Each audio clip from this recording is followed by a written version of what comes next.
Bismillah, Assalamualaikum warahmatullahi wabarakatuh.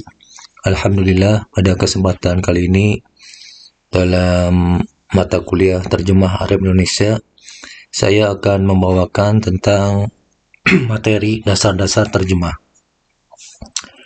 Sebelumnya, bahasa Arab adalah bahasa yang memiliki kedudukan istimewa dalam Islam karena menjadi bahasa Al-Quran dan hadis. Selain itu, bahasa Arab juga digunakan secara luas dalam berbagai bidang keilmuan seperti tafsir, fikih, dan sejarah Islam.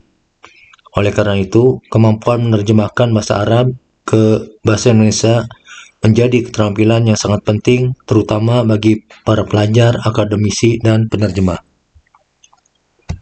Berikutnya adalah materi yang akan saya bahas tentang dasar-dasar terjemah adalah yang pertama adalah pengertian terjemah.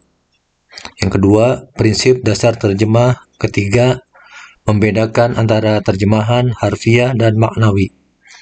Keempat, metode penerjemahan. Dan kelima adalah teknik penerjemahan. Yang pertama adalah tentang pengertian terjemah.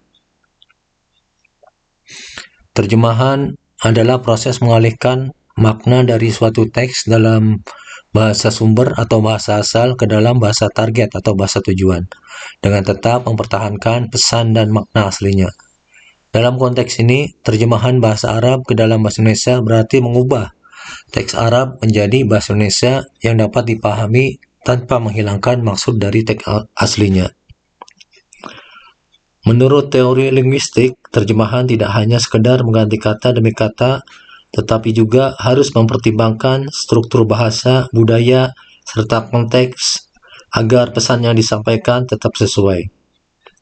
Dalam bahasa Indonesia, istilah terjemah dipungut dari bahasa Arab, yaitu tarjamah.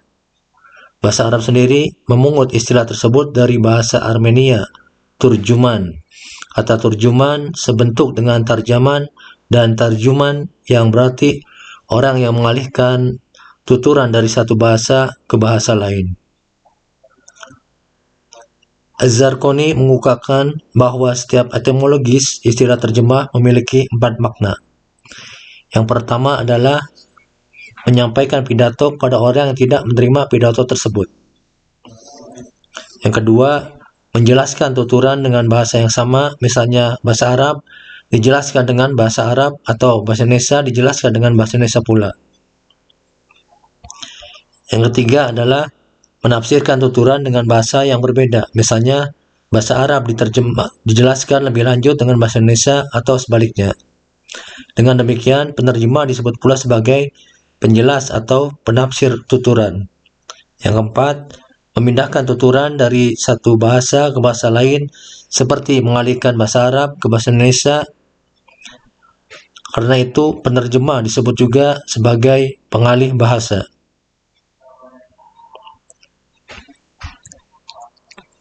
Kemudian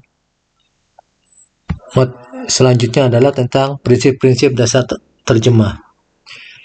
Dalam proses menerjemahkan teks bahasa Arab ke bahasa Indonesia, penerjemah harus memperhatikan berbagai aspek linguistik dan non-linguistik agar hasil terjemahan tetap akurat, mudah dipahami, serta sesuai dengan maksud dari teks aslinya. Berikut ini adalah beberapa aspek tambahan yang perlu diperhatikan. Yang pertama adalah pemahaman menyeluruh terhadap teks asli, bahwa penerjemah harus membaca dan memahami teks secara keseluruhan sebelum mulai menerjemahkan, memahami struktur kalimat, konteks, serta makna yang tersembunyi dalam teks. Contohnya, kalimat Alhamdulillahirrabbilalamin jika diterjemahkan hanya secara harfiah menjadi segala puji bagi Allah Tuhan alam-alam, maka terdengar kurang alami. Terjemahan yang lebih tepat adalah segala puji bagi Allah Tuhan semesta alam. Yang kedua, membedakan antara terjemah harfiah dan maknawi. Terjemah harfiah adalah terjemahan kata per kata, tetapi seringkali kurang alami dalam bahasa sasaran.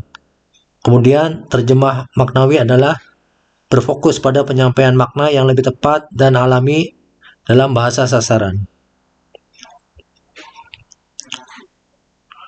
Yang ketiga, menghindari terjemahan yang menyesatkan atau tidak tepat. Menghindari kesalahan penerjemahan yang dapat mengubah makna teks asli. Penerjemah harus memahami konsep dan istilah yang digunakan dalam teks agar tidak salah mengartikan. Yang keempat, memperhatikan jenis teks sumber. Teks yang berbeda membutuhkan pendekatan penerjemahan yang berbeda. Kelima, memanfaatkan kamus dan referensi yang kredibel. Penerjemah harus menggunakan kamus Arab yang terpercaya seperti Lisanul Arab, Al-Mu'jam Al-Wasit, Al-Munjid. Jika menerjemahkan teks keagamaan, sebaiknya merujuk kepada tafsir yang otoritatif untuk memahami makna ayat secara lebih mendalam. Sedangkan untuk Thalibul Ilmi, berikut adalah kamus yang direkomendasikan, diantaranya adalah Kamus Al-Munawwir Arab Indonesia. Kemudian Kamus Praktis Bahasa Arab Indonesia karya Mahmud Yunus. Terus ketiga, Kamus Arab Indonesia karya Harun Hadiwijaya. Kemudian kamus untuk akademisi dan mahasiswa adalah Kamus Al-Mu'jam Al-Arabi. Kemudian Kamus Besar Arab Indonesia karya Badawi Mahmud Syihab. Kemudian Al-Munawwir Arab Indonesia dan Indonesia Arab. Sedangkan rekomendasi kamus digital adalah Google Translate yang bisa menerjemahkan kata atau frasa dasar. Kemudian Al-Ma'ani. Kemudian juga ChatGPT. Yang keenam, memperhatikan target pembaca. Jika terjemahan ditujukan untuk akademisi, maka istilah teknis bisa digunakan secara lebih spesifik. Jika terjemahan ditujukan untuk masyarakat umum, maka harus menggunakan bahasa yang lebih sederhana dan mudah dipahami. Berikutnya adalah membedakan antara terjemahan harfiah dan maknawi. Terjemahan harfiah atau terjemahan per kata adalah terjemahan harfiah. Proses menerjemahkan kata demi kata tanpa mengubah struktur kalimat dari bahasa sumber. Dalam pendekatan ini, penerjemah mempertahankan urutan kata asli dan menggantinya dengan padanan kata dalam bahasa target. Kedua adalah terjemahan maknawi atau terjemahan berdasarkan makna. Terjemahan maknawi adalah proses menerjemahkan dengan menyesuaikan struktur bahasa target agar menghasilkan terjemahan yang alami dan mudah dipahami tanpa mengubah makna dari bahasa sumber. Kemudian adalah metode penerjemahan. Metode terjemahan ini adalah ada metode harfiah, yaitu menerjemahkan setiap kata dalam teks sumber secara langsung ke dalam bahasa target tanpa banyak perubahan struktur. Contohnya adalah At-talibu yadhabu ilal madrasah. Secara harfiah artinya murid pergi ke sekolah. Kemudian metode gramatikal terjemah atau thoriqah al-qawaid wa tarjamah. Metode ini menerjemahkan dengan memperhatikan struktur gramatika kedua bahasa, sering digunakan dalam pembelajaran bahasa Arab klasik. Ketiga, metode komunikatif atau terjemahan bebas, yaitu fokus pada menyampaikan makna keseluruhan teks agar mudah dipahami dalam bahasa target. Contohnya, jazakallahu khairan. Yang secara terjemahan komunikatif adalah semoga Allah membalasmu dengan kebaikan. Kemudian, metode semantis atau terjemahan makna, yaitu memastikan makna asli tetap terjaga dengan mempertimbangkan aspek budaya dan konteks. Yang kelima, metode adaptasi, yaitu menerjemahkan dengan melakukan perubahan pada beberapa istilah atau ungkapan agar lebih sesuai dengan budaya bahasa target. Contoh, Ramadan Karim, yang secara adaptasi artinya selamat menjalankan ibadah puasa. Kemudian, selanjutnya adalah teknik penerjemahan.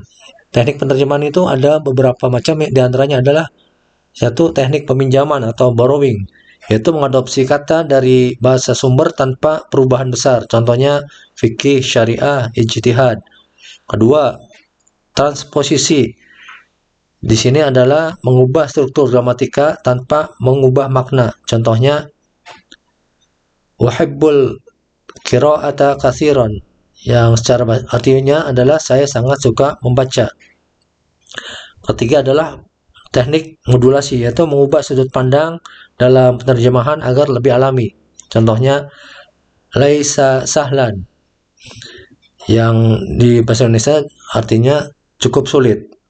Kemudian reduksi dan ekspansi, yang artinya menambahkan atau menghilangkan kata agar lebih jelas dan mudah dipahami. Contohnya, Bismillahirrahmanirrahim, yang artinya dengan menyebut nama Allah yang Maha Pengasih lagi Maha Penyayang.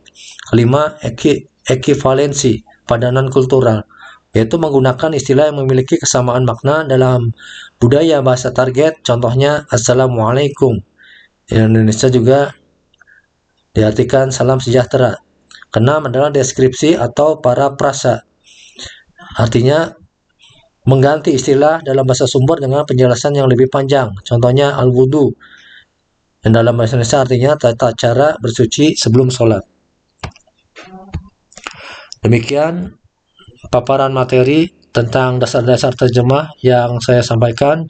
Semoga bermanfaat, dan saya tutup. Akhirul kalam. Wassalamualaikum warahmatullahi wabarakatuh.